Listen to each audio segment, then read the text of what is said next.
Now, the Luce Policy Institute gives a Woman of the Year award each year to honor an extraordinary woman who, like our organization's namesake, Clare Boothe Luce, shows courage and leadership and grace and dedication to advancing conservative principles.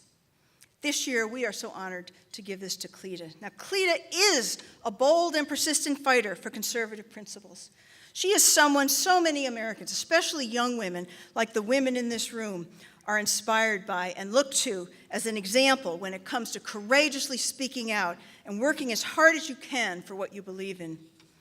Many on the left, especially in the universities and in our popular culture, pretend not to be aware of the amazing achievements of women like Cleta Mitchell. Instead of praise, conservative women are often ridiculed or marginalized. Sometimes they are savaged by radical feminists and other left-wing groups, and many in the lamestream media. But at the Clare Boothe Luce Policy Institute, we are eager to celebrate achievements of conservative women leaders.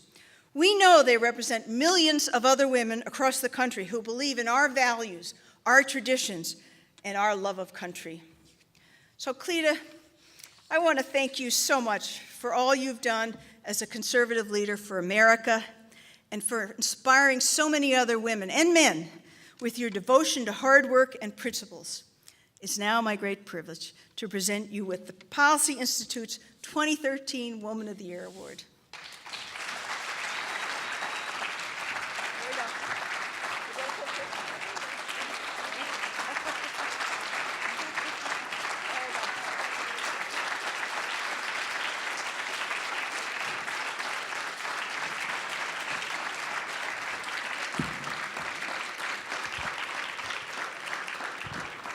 Well, thank you all very, very much.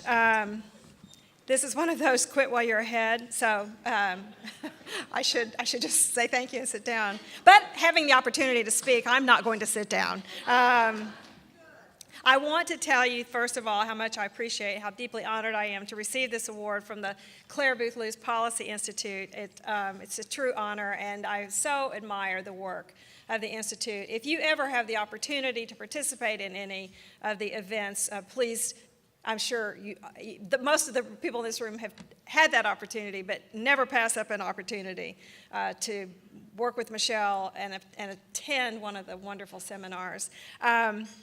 You know, it is interesting, isn't it, that Michelle made reference to this. I was thinking about this. She has these 3 sons, and but with all of the literally thousands of young women she has mentored, she really has thousands of daughters all across the world at this point in time. I started thinking back about when was my first awareness of Clare Boothe Luce. And it's kind of an interesting story, actually. When I was in high school in Oklahoma City, I had a high school English teacher who was my mentor. She was beautiful, she was smart, she was tough, one of the toughest teachers I ever had.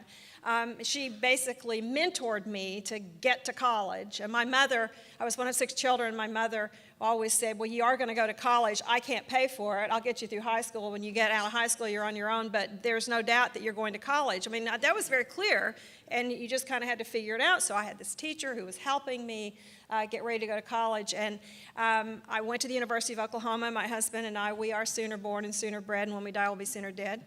And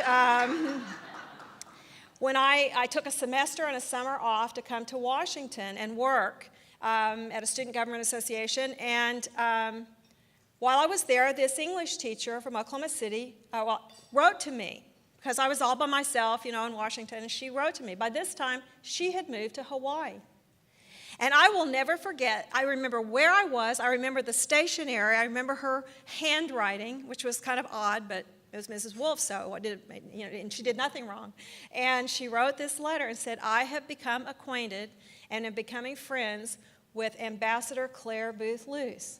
And she went on to describe to me the opportunity that she had had to get to know her and to work with her and to meet her. And she would describe, she's beautiful, she is a woman of faith, she's done all these things.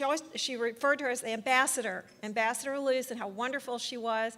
And that was my first knowledge of Clare Boothe Luce. And imagine, all these many years later, that my mentor in high school was the person who introduced me to the notion of Clare Boothe Luce, who described her to me, and that I would be getting this award from this institute named in her honor is indeed very, very meaningful to me. So.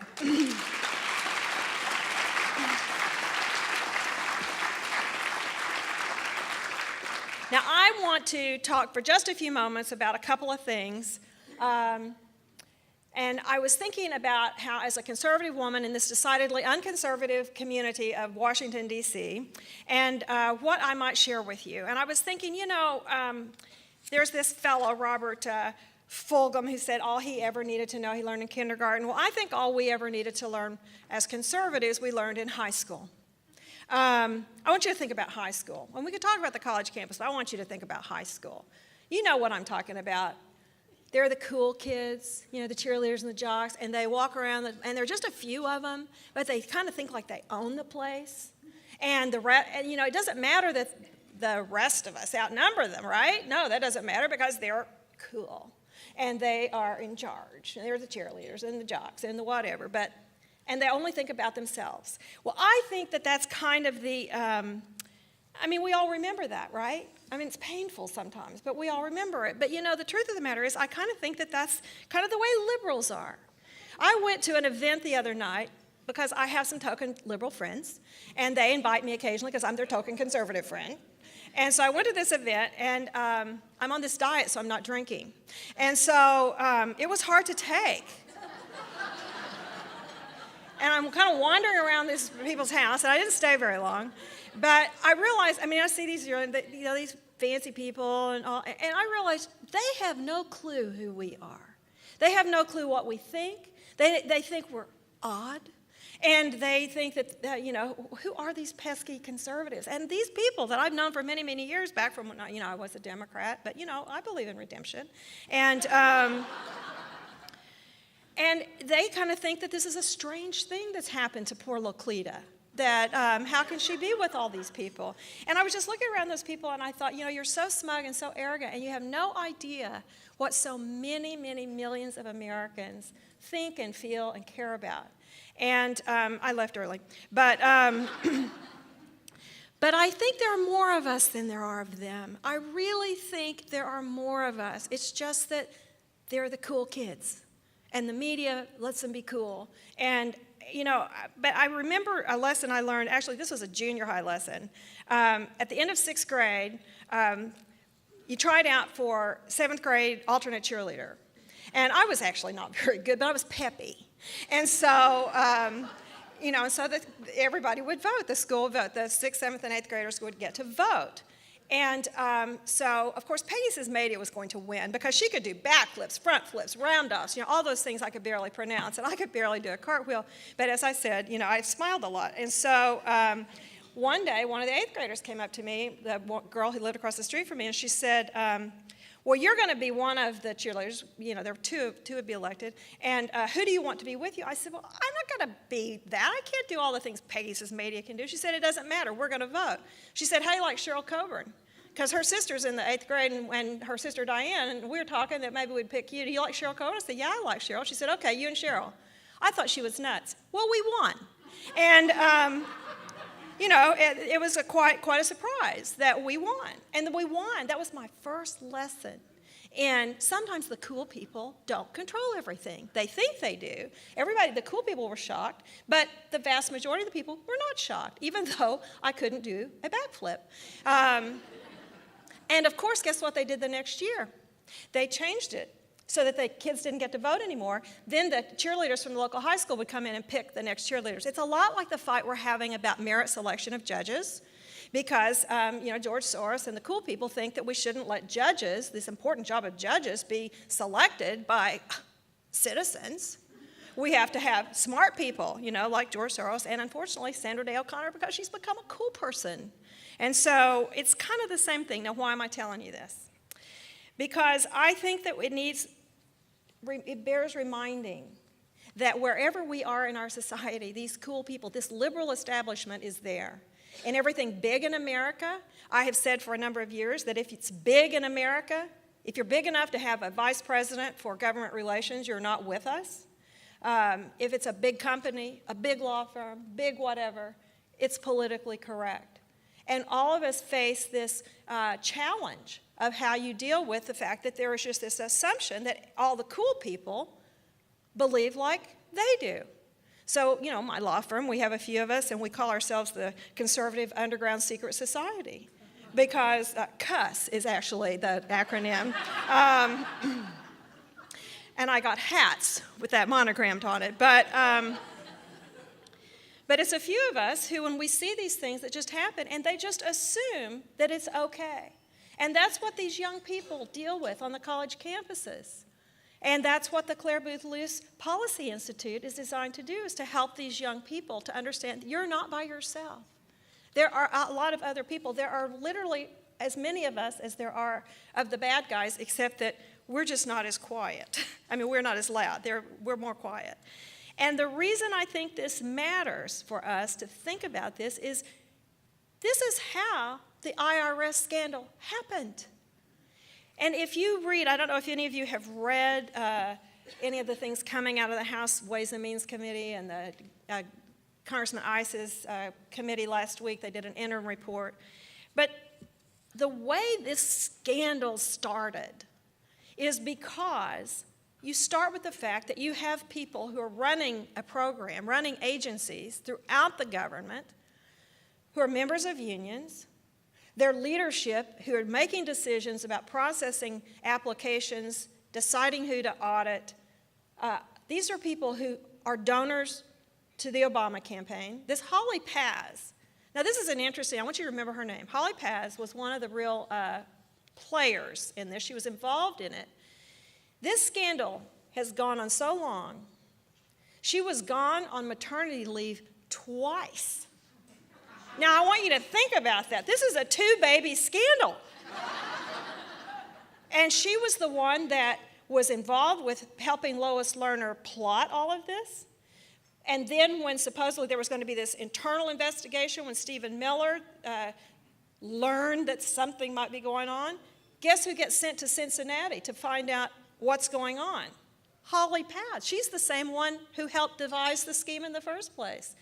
And then, when the Treasury Inspector General conducts his audit or investigation, Lois Lerner dispatches Holly Paz, who sits in on every interview.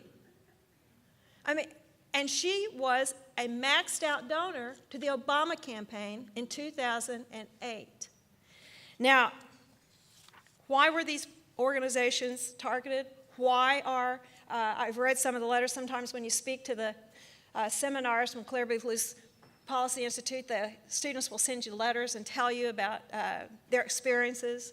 And in Santa Barbara, we listened to one of the things that the first thing they did after I taught them how to shake hands was to go around the room and talk about, tell one example of liberal bias on their campus.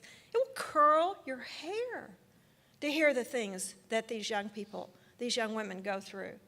It is no different than those people at the IRS sitting around and deciding, as Lois Lerner, to quote Lois Lerner, that the Tea Party is dangerous. And when you look at the chart that was published last week in USA Today, that was an IRS chart that was developed in November of 2011, a sensitive case study report, 162 organizations listed with all these columns and comments. Here are the things that they said. 82% of them conservative groups, a number of them my clients.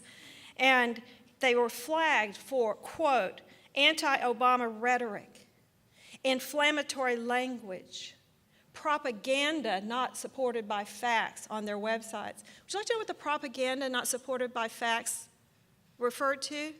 People talking about cutting government spending, limiting the growth of government, stopping Obamacare. And there was one group, oh, this was an equal opportunity IRS scandal, you know, the progressive groups, right, targeted. One group had on its website, noted in this report, anti-Rick Perry rhetoric. There's just one small difference. That group, Progress Texas, it got its tax-exempt status. The conservative groups, many of them are still waiting. When Chairman Issa released last week an interim report of this committee, they've interviewed over a couple dozen IRS agents. It's very interesting. If you haven't seen it, take a moment and look at it. But one of the interesting things that they describe in the report is that from some of the IRS training materials, and for those of you on college campuses, see if this doesn't sound familiar. So here's a scenario, as a training scenario for the IRS agents to recognize political activity. There's a Republican candidate and a Democratic candidate. The Republican candidate is actually the incumbent president. He is Billy Bob. The Democratic candidate is Nancy Nice. I'm not making this up. This is the training. And then it goes on to describe the language that might be in a television ad, and it is all the things, our children are not, Nancy Nice, it's running an ad, or a third-party group is running an ad talking about how our children's education is suffering, our environment is suffering, et cetera, et cetera, et cetera. But one of the things that this report talks about in interviewing, they started really talking to those lower-level people, those rogue employees in Cincinnati that Lois Lerner tried to blame this on. What a liar that woman is. But one of the things that really started this, other than just the scene is set, the mentality, the prejudice that exists in the attitudes toward conservatives and conservative groups, but the steady drumbeat of President Obama, the ultimate cool guy, out there attacking the Tea Party movement. And these agents, in their interviews, talked about this, that they knew that there was a lot of discussion in the media about the Tea Party. They knew. And you read some of the quotes, the articles, the quotes from the White House, the memoranda from the White House counsel, the letters from Democratic members of Congress to the IRS saying, do something to stop these Tea Party groups.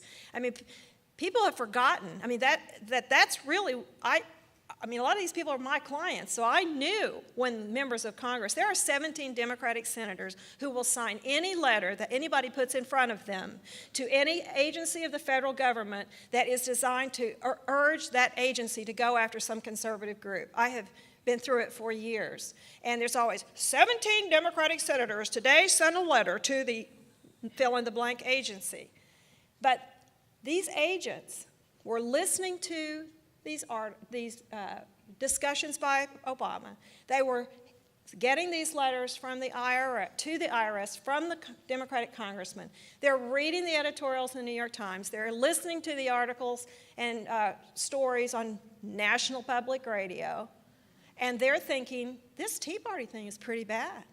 We got to do something about this. And they scooped up these organizations and their applications, took them out of the normal process, and literally parked them. They were in a refugee camp for years. 2 Holly Paz babies. So that, and then trying to unwind that, and it makes me think, that we have to remember that this mentality exists, and that's why this organization is so important, because we have to say it's not okay to act like that. That there are more of us, and it is okay for us to stand up and be counted and be able to say what we believe without having our grades, getting marked out in our grades, getting in trouble at our work, and not being able to express our views as Americans in whatever setting we may find ourselves. So I still believe that, at least for the time being, that we are in the majority. And when we make our voices heard, as the conservative grassroots certainly did in 2010, we can make the difference. And I have to tell you that I have to say one thing about the fight that's going on in Washington right now. because it is mystifying to me. Now, I recognize that I'm a bit of, I don't understand how the smart people in our party think sometimes. I mean, when I watch this defund Obamacare fight, this is something that it strikes me that every Republican member of Congress should be right there with Ted Cruz. I do not understand it.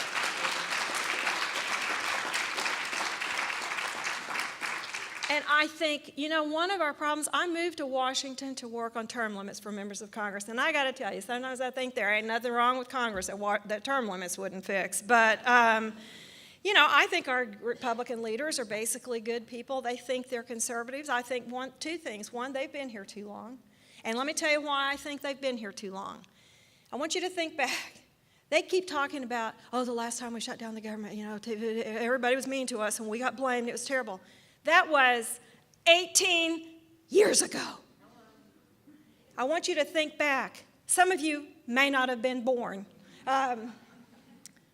John Boehner, in 1995, was the newly elected chairman of the Republican Conference in the House of Representatives, 1995 being the first year in 40 years, 40, that's 40 years, that the Republicans controlled the House of Representatives.